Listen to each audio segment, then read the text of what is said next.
오늘 우리가 함께 볼 말씀은 사무엘상 7장입니다. 사무엘상 7장 1절부터 4절까지의 말씀을 먼저 읽어보겠습니다.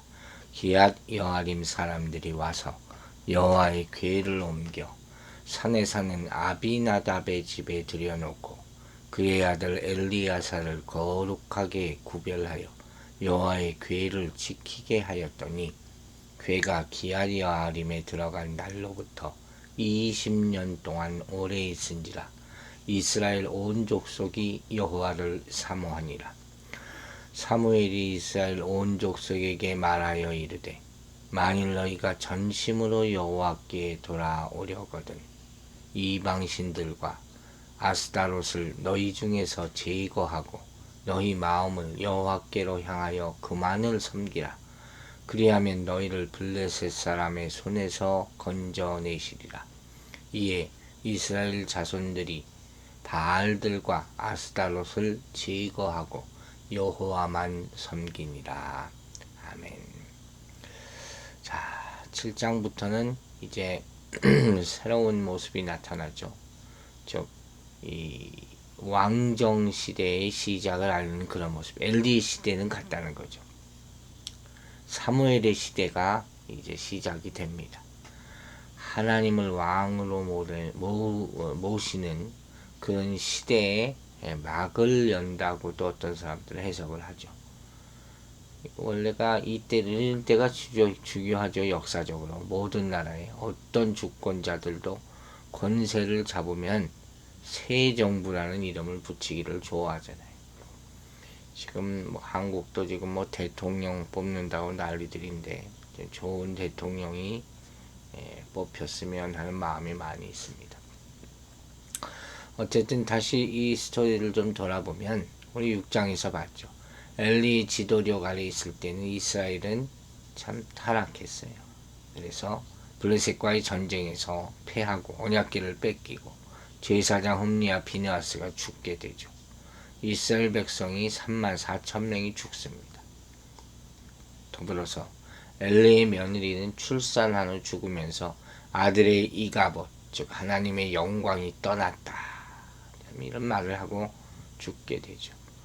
그러나 이제 사무엘이 새로운 제사장이 되는, 그래서 통치하기 시작하는 그런 모습이죠. 앞에서 이 벳세메스 사람들은 하나님에 대한 경외심이 부족해서 여호와의 언약궤를 들여다보다가 70명이 죽었다는 또 끔찍한 안타까운 그런 모습을 봤잖아요. 그러고 나서 이들은 언약궤를 기앗 여아림이라는 곳으로 보냅니다. 그리고 기앗 여아림 사람들은 언약궤를 아미나답이라는 자의 집에 들여놓게 됩니다. 그리고 그의 아들 엘리야사를 거룩하여 구별하여 언약궤를 지키게 하는 그런 이야기가 나타나고 있죠. 거룩하게 구별한다. 이게 중요하죠.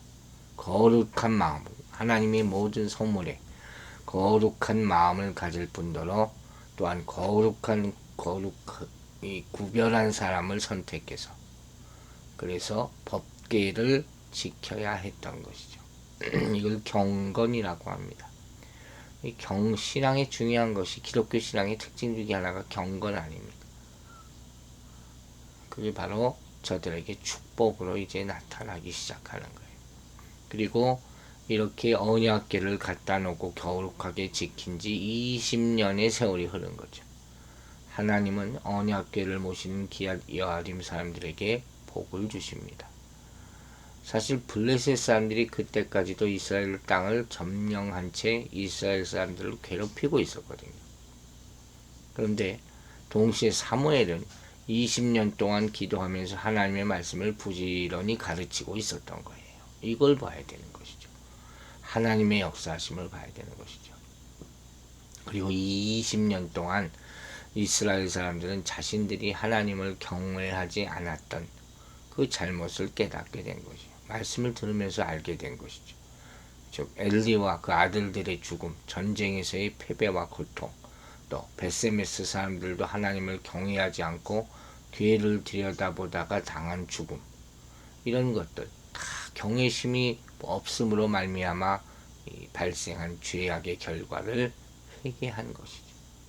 하나님 앞에서 죄를 깨닫고 슬퍼하며 돌이켜서 하나님을 사모하게 되는 그런 장면이 이 안에 행간에 다 담겨져 있는 거예요. 그리고 그러면서 하나님을 섬기는 것이 얼마나 행복한 것인지도 깨닫게 되는 것이죠. 하나님을 바라보면 즐거움이 우리에게 나타나게 되는 것입니다. 그리고 이런 20년 동안 조용히 지내는 동안에 저들에게 드디어 새로운 길이 열리는 것이죠. 오늘 본문에 온 이스라엘이 여호와를 사모하니라. 아주 귀한 말씀이죠. 여호와를 사모하는 온 백성이 그런 분위기가 된 거예요. 다른 어떤 말씀보다 귀한 말씀이죠. 그래서 이제는 우리 모두가 하나님을 잘 섬겨야 되겠다. 그런 마음이 들기 시작한 거죠. 그래서 하나님께 돌아오기 시작한 것이죠. 여러분, 이렇게 하나님께로 돌아오는 그게 소망적인 거예요. 가장 좋은 거예요. 다른 거 뭐 바랄 거 없어요. 정치, 경제, 문화, 이 모든 문제, 그것이 자체가 문제가 아니에요. 사람들이 마음이 하나님께 돌아오는 건 이게 먼저란 말이에요. 바로 이 일을 이루기 위해서, 바로 이 작품을 만들기 위해서 수많은 일들, 환난도, 재난도, 질병도, 고통도 다 이렇게 되기 위해서 있다고 반응이 되는 거예요. 그 다음에 뭐라 그랬습니까? 온 이스라엘이 여호와를 사모하니라. 아무리 봐도 참 귀한 말씀이죠. 아름다운 말씀이죠. 그리고 바로 이런 순간에 드디어 사무엘이 등장하는 것이죠. 사무엘 나이가 한 32살 정도 됐을 거예요. 사무엘이 백성을 지도하면서 20년 될 즈음에 이스라엘이 거국적으로 회개하고 믿음으로 결단할 때가 되었다고 생각한 것이죠. 이것도 의미심장합니다. 급하지 않았어요. 20년을 인내하면서 이스라엘이 일어날 때를 기다렸다. 우리도 이런 이 말씀을 깊이 생각해야 돼. 우리 너무 급해요. 조금 좀 정신 차렸다면 또 당장 뭐가 된 것처럼 뿌리부터 바뀌어야 된다 하는 것이죠. 우리 신앙의 뿌리. 이것이 새롭게 된다는 것이 쉽지 않다는 것을 알아야 됩니다. 그리고 이제 사무엘이 온 이스라엘 족속에게 말을 합니다.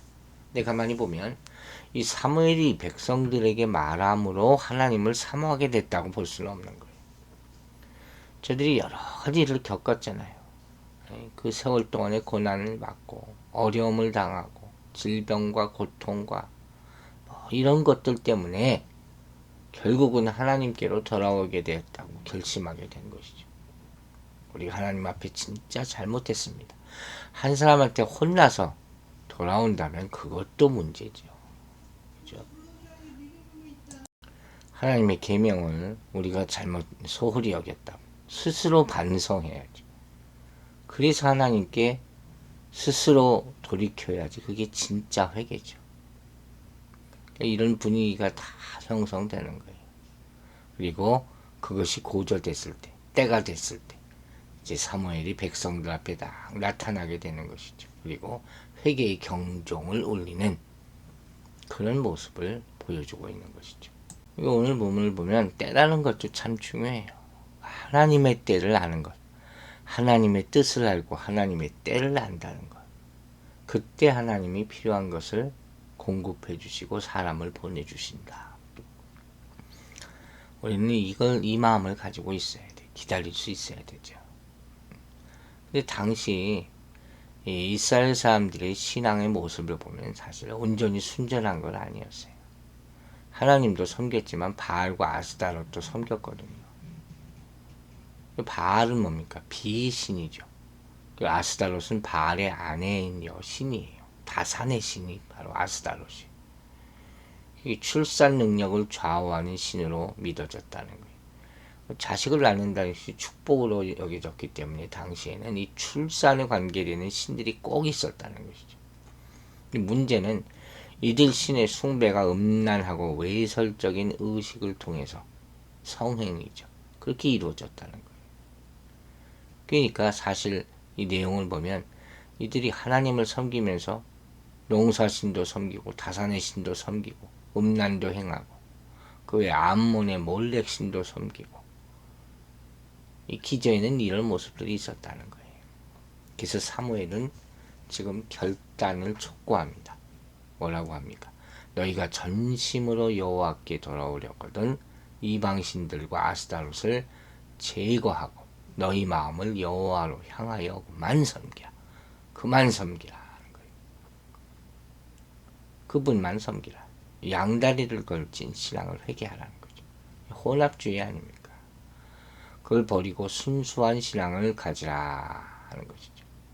또 전심으로 돌아오라 하는 거예요. 하나님 외에 다른 우상을 섬기며 돌아오는 척 해서는 안 된다. 하나님과 우상을 겸해서 섬기겠다는 생각도 해서는 안 된다. 우리가 지금 고린도전서 배우면서 우상에 대한 얘기를 얼마나 많이 합니다. 이 우상의 뿌리가 얼마나 깊다는 것을 알아야 돼요. 이 사람들이 이거 심각하게 생각 안 해요. 다른 신 믿다가 예수 믿으면 바로 다 축복이 임하는 줄 알고 인생이 변하는 줄 알아요. 절대 그렇지 않습니다. 그 뿌리가 얼마나 무서운 건데 어떻게 갑자기 하루아침에 없어지겠습니까? 또 중요한 건 뭐냐면 그들이 돌아올 때 이 고난 때문에 돌아온 것 가지고 다 이루어질 수는 없다는 거예요. 죽을 때가 돼서 아이고 안 되겠구나. 하나님 도와주세요. 이런 마음을 가지고 있는 것이 신앙이 아니에요. 다시 말해서 하나님의 능력을 빌어서 오늘 평안함을 찾겠다. 이런 소극적인 마음만 가지고는 안 된다는 거예요. 그럼 어떤 마음을 가져야 되냐? 하나님을 섬긴다는 것은 뭐냐? 하나님 섬김으로 말미암아 내가 더 안 좋아져도 좋다. 그러나 하나님 섬기는 것을 우리 생활의 근거로 삼겠다. 이게 전심으로예요. 우리가 이런 얘기들을 하잖아요. 어떤 사람하고 우리가 사귀어. 친구를 사귀어. 근데 그 사람이 잘 되면 사귀고 이로우면 사귀고 해로우면 안 사귀고 이건 전심으로가 아니죠. 자기 이익을 위해서 그 순간순간을 이용하는 거죠. 전심으로 사귄다, 교제한다 하는 말은 그에게 안 좋은 일이 생겨도 병들고 실패해도 심지어 죄인의 누명을 쓰고 있어도 나는 그와 함께 하겠다. 세상에서 그걸 의리라고 하죠. 그렇죠? 이런 거예요. 우리가 하나님께 돌아온다 하는 말은 자기 중심적으로 혹은 이기적인 생각에서 어떤 욕심을 위해서 돌아오는 그런 마음이 되어서는 그건 가짜라는 거예요. 그래서 자기들의 어려움과 고난 가운데서 하나님을 생각하는 마음은 있을 수 있지만 그것만 가지고 구원이 이루어지는 것은 아니다. 아주 중요한 말씀이에요. 여러분 생각해 보세요. 뉘우치는 마음도 있고 후회하는 마음도 있고 사모하는 마음도 이제 조금 생겼어요. 그러나 그것만 가지고 구원의 역사가 이루어지는 것은 아니에요. 전심으로 돌아가야 된다. 하나님께 완전히 생명을 위탁해야 한다는 그런 말씀이에요. 운명을 맡기는 거죠. 다른 관계는 다 잃어버려도 하나님과의 관계를 먼저 바로 해야 한다 하는 그런 마음으로 와야 된다는 거예요. 그러려면 어떻게 해야 돼요? 우상을 버려라. 그게 당연한 거 아닙니까? 같이 섬길 수 없으니까. 모든 이방신들을 다 제해버리라는 거예요. 그리고 돌아오라. 그게 돌아오는 거죠. 그동안 의지했던 이래저래 만들어 놓았던 수많은 우상들 다 제거해버리라. 여러분 아시죠? 우리 마음속에 있는 우상, 수많은 모양의 우상이 있어요. 특별히 나 자신이 우상이 되고 내 명예가 우상이 되고 또 재물이 우상이 되고 다 그렇죠. 그 마음들이 다 우상이란 말이에요. 이 때문에 하나님을 온전히 전심으로 섬기지 못해서 결국 하나님 앞에 바로 서지 못하게 되는 거죠. 그러니까 이걸 다 없애는 것이 먼저다 하는 것이죠. 그리고 그 결과로 너희 마음을 여호와께로 향하여 그분만 섬기라. 마음으로 섬기라. 그분만 섬기라. 마음을 하나님께로 향하라. 우리 마음속에 하나님만 사랑하고 하나님만 사랑하는 것으로 가득 채우라 하는 그런 말씀이에요. 여기서 섬긴다는 것은 경배한다는 것, 예배한다는 것이죠. 결국 하나님의 말씀에 전적으로 순종한다는 거예요. 여러분은 어떻게 순종하십니까? 이렇게 순종하십니까? 너희가 여호와께 돌아오려거든 그러잖아요. 한마디로 사무엘은 여기서 지금 이스라엘이 흐트러진 영성을 다 한데 모으고 민족적인 회개 운동을 펼치고 있어요. 이게 다음부터 그 유명한 미스바 대운동이 나옵니다. 각성 운동. 여러분, 믿음의 지적으로 정적으로 정서적으로 의지적인 면이 있듯이 진정한 회개도 잘못을 깨닫는 것과 더불어 잘못된 행동과 원인을 제거하는 의지적인 표현이 따라야 되는 거예요. 말로만 생각으로만 하는 게 아니에요. 회개는 후회하는 게 아니에요. 악을 제거하고 가던 길을 멈출 뿐만 아니라 방향을 바꿔야 되는 거예요. 생각을 바꾸고 방향을 바꾸고. 근데 미련을 가지고 숨겨놓는 것 혹은 계속 그 길을 가면서 미안해하는 것, 이건 진정한 회개가 아니죠. 하나님 이는 거짓 회개에 절대 속지 않으십니다. 세례 요한이 뭐라고 했어요? 회개에 합당한 열매를 맺으라 하지 않습니까?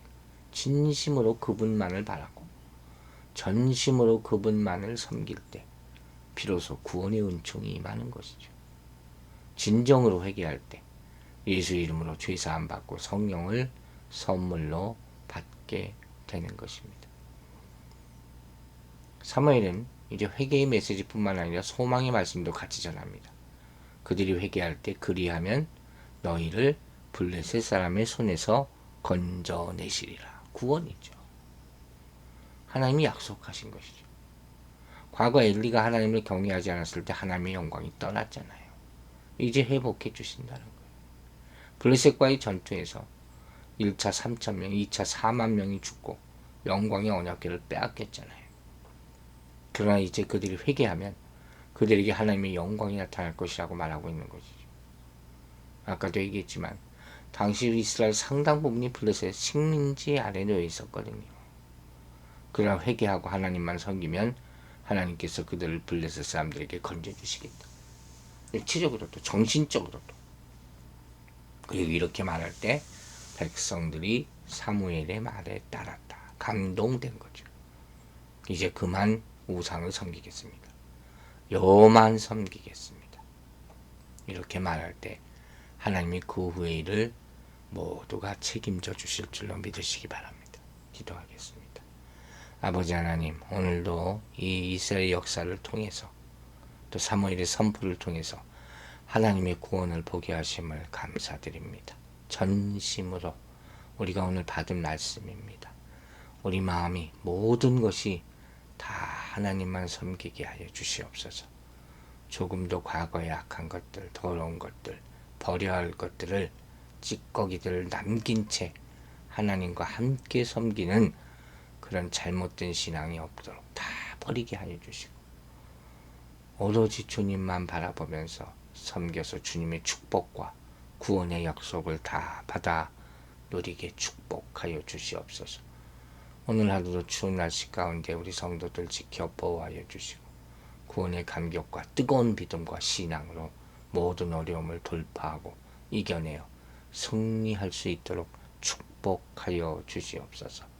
감사드리며 예수 그리스도의 이름으로 기도했습니다. 아멘.